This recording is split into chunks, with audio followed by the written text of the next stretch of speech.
શ્રીહરિ એકવાર સંતો પાર્ષદો સાથે વિચરણ કરતા દંડાવ્ય દેશમાં વિહાર ગામે પધાર્યા હતા ને ત્યાંથી શ્રીહરિ ચાલવા તૈયાર થયા ત્યારે મહારાજ માણકી પર સવાર થયા ને ભક્તજનો ગામ બહાર વળાવા ગયા.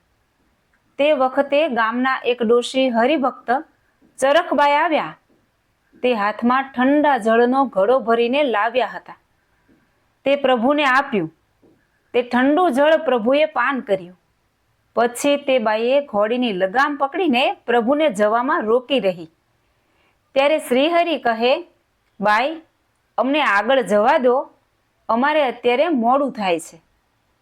ત્યારે તે બાઈ બોલી, હે કરુણા નિધાન, હે પ્રભુ, મને અંતકાળે તેડવા આવજો એવું વરદાન આપો.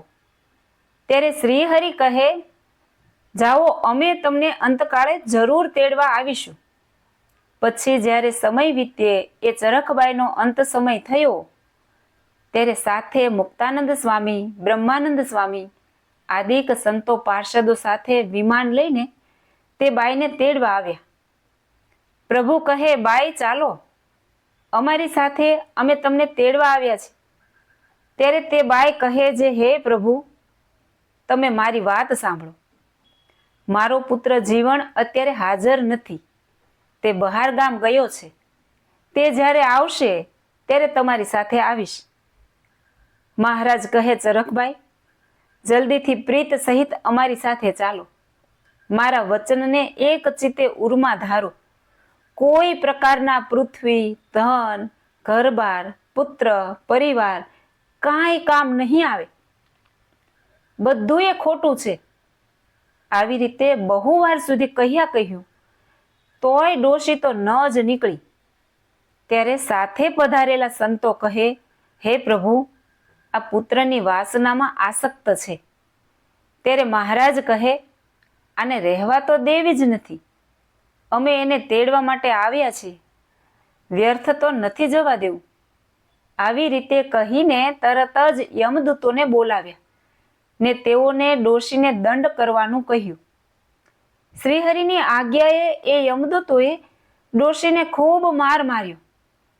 તે ડોશી તરત જ મુખે હાય હાય કરતી કહેતી હતી, મારી સહાય કરો, મારી રક્ષા કરો. હે પ્રભુ, મને યમદૂતો મારી નાખશે. હું આપની સાથે આવું છું.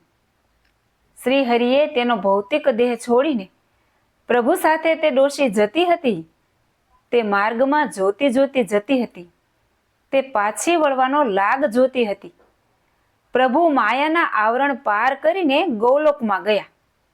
ત્યારે અવકાશ મળ્યો કે તરત જ ત્યાંથી પાછી ફરી ગઈ. મહારાજ તો આગળ ચાલ્યા ગયા. ડોશી દેહમાં પાછી આવી ને ડોશીના શરીરમાં જાન થયો. ડોશી દેહ છોડીને ગઈ પછી બધાય સંબંધીઓએ અત્યારે રાત છે એમ વિચારી દેહને જૂના કપડામાં બાંધીને ઊંચે લાકડાના નાકે લટકાવી દીધો. તે કુટુંબીઓ પાસે જ બેઠા હતા. ડોશી શરીરમાં આવી. અધર લટકાવેલો દેહ હલતો દેખાયો. તે જોઈને બધા સ્વજનોએ તે દેહને હલતો જણાતા તે દેહને નીચે ઉતાર્યો. નીચે ઉતાર્યો એટલે જાણ્યું કે ડોશીના શરીરમાં જીવ પાછો આવ્યો છે. તેથી ઘરના સૌ ઘેરીને બેઠા. આ બાજુ મહારાજે પાછા ફરીને જોયું તો ડોશી સાથે ન દેખાણી. એટલે પ્રભુએ જાણી લીધું કે તે ડોશી પાછી વળી ગઈ છે. તરત જ યમદૂતોને ફરી આજ્ઞા કરીને માર મરાવ્યો. ત્યારે તે ડોશી મુખેથી ફરી રાડો પાડવા લાગીને મહારાજ તેને ફરી તેડવા આવ્યા ને ડોશીને કહ્યું, જે તને માયાની જંજાળ છૂટે તેમ નથી, તેથી તને યમદૂતો પાસે માર ખવડાવ્યો છે. પછી તે ડોશી થાકીને વાસના ત્યાગીને વિચાર કરીને વચનો કહેવા લાગી કે હે મહારાજ, હવે મારે વાસના નથી.